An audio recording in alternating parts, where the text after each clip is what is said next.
valuable golden tickets. I hope we can all keep it up. 3. Chapter 1178, a feeling of closeness that is difficult to understand. Somehow, Bai Zemin was not surprised when he found himself standing in front of the firmly closed iron entrance of the largest gymnasium on campus. Although the location was different from the one he remembered from his original dimension, the structure was for the most part identical to the one etched in Bai Zemin's memories. Liang Peng approached and banged the metal door roughly in a singular pattern as he demanded to open the doors to those inside. Curious about why none of those zombies attacked us. The sound of objects being moved out of the way coming from inside the facility was in progress as Bai Zemin, whose temporary fake name was Zun Tian, was called out by someone. Bai Zemin looked at Chen He, who was looking at him with a slightly cocky smile that was very well concealed. He couldn't help but wonder if the Chen he met in his dimension was the same, and hadn't been able to notice it due to a lack of personal ability to read people on the same scale he was now. No, not really. Chen He's face twitched slightly as he met Bai Zemin's indifferent expression and disinterested voice. Ah, I see. Bai Zemin joked a little with Chen He, while Liang Peng gave a thumbs up to Bai Zemin after hearing his casual and curt reply. On the other hand, Shangyu and Bingzhu walked towards the inside of the gymnasium once the big door was opened from the inside while saying without looking back, "Get inside once and for all. The effect of the spores will wear off soon, and those things will start chasing us again." Not knowing what they were talking about but not having much interest anyway, Bai Zemin followed the group into the gymnasium, and behind him, he soon heard the doors slam closed. Furthermore, when he looked back over his shoulder without stopping his steps, he saw more than 10 students working together to move heavy objects to help with the lockdown. Bai Zemin noticed several eyes fixed on him, but there was one pair in particular that was making him feel a little weird, and clearly, he wasn't the only one to notice. Shangyu and Bingzhu first looked at the blonde beauty who was staring slightly open-mouthed at Bai Zemin before looking sideways at him. "Zun Tian, is that right? It seems that you and Sylvia are acquainted." "Sylvia? Who the hell is Sylvia?" Bai Zemin had no idea, but when he looked at the American beauty, he couldn't help but sigh in his heart. Honestly, he never thought that girl would survive. In fact, when he made a move 4 days ago to kill that group of zombies, he didn't do it to save that girl, since he hadn't even given her a glance except at the end. No, not really. Bai Zemin shrugged and said calmly, I saved her before from a group of 2 or 3 zombies chasing her, but nothing more than that. But Sylvia was alone and about to be killed when we found her.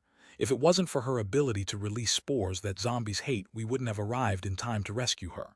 Chen He noted, perplexed. Bai Zemin looked at him with a raised eyebrow and couldn't help but chuckle. Sorry, I didn't know that after saving someone for one time, I'd have to keep doing it all the time. No, well, I mean, we're all fellow students, humans at that, Chen He sighed. I really don't miss this version of you. Bai Zemin couldn't help but say those words aloud, and by the time he realized his slight slip, he noticed that some people were looking at him in confusion. Whatever. Even though I decided to join you guys, it would be good if you don't count me out at all. I'm not that strong anyway. What do you mean with that? Liang Peng growled in annoyance. You mean you'll become a useless leech in the end despite having strength? That makes you even worse than all these cowards who only consume but don't contribute. Bai Zemin and Shangyuan Bingzhu, as well as the rest of the students in the surroundings, looked at the new arrival with all sorts of emotions, but the particular individual didn't care. You don't need to worry about that. Bai Zemin shook his head as he repeatedly tried to remind himself that the Liang Peng in front of him was not the same Liang Peng that he tortured and killed in his dimension. I won't even drink a drop of your water, and I definitely won't take even a single crumb of bread from you. You? Okay, enough. Liang Peng seemed to want to continue the matter, but Shangyuan Bingzhu's cold voice cut him short. She stared at Bai Zemin silently, and seeing him hold her gaze, she couldn't help but frown.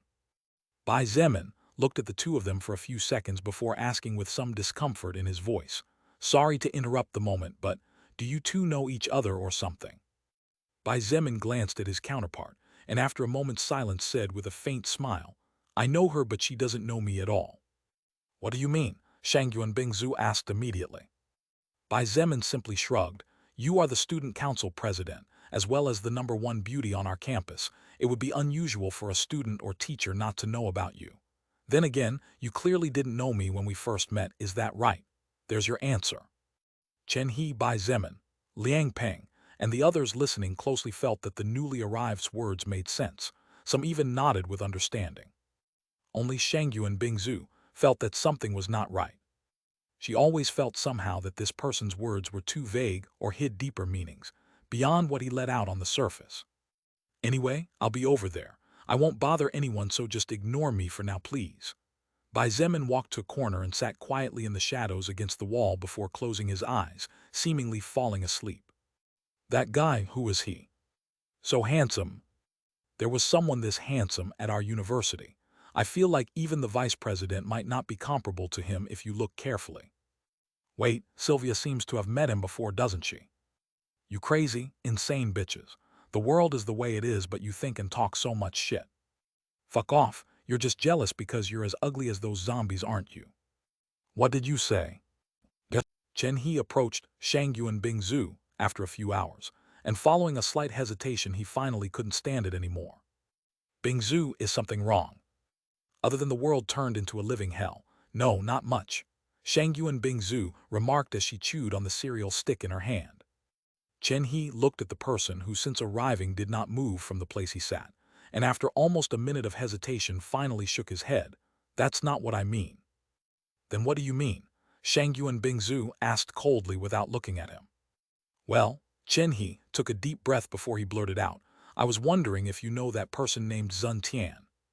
Actually, Chen He had been paying attention to his crush's every move, so he naturally noticed all the times she looked in that direction, with a confused expression on her face.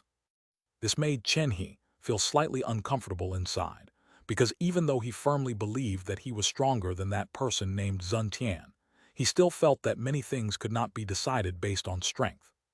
No, Shangyuan Bingzhu replied, unsure at first before shaking her head and saying this time with complete certitude, no. Then, I don't know him, but somehow I feel as if I do. She interrupted Chen He, and as she looked into the shadows with a frown, she couldn't help but mutter under her breath, strange. Who is this person? Zun Tian, she was not a fool. As the highest authority among all the students, and with a position that even the university teachers looked upon with slight appreciation, Shangyuan Bingzhu had access to a lot of information. Although there actually is, or was, a student named Zun Tian in the freshman biology class,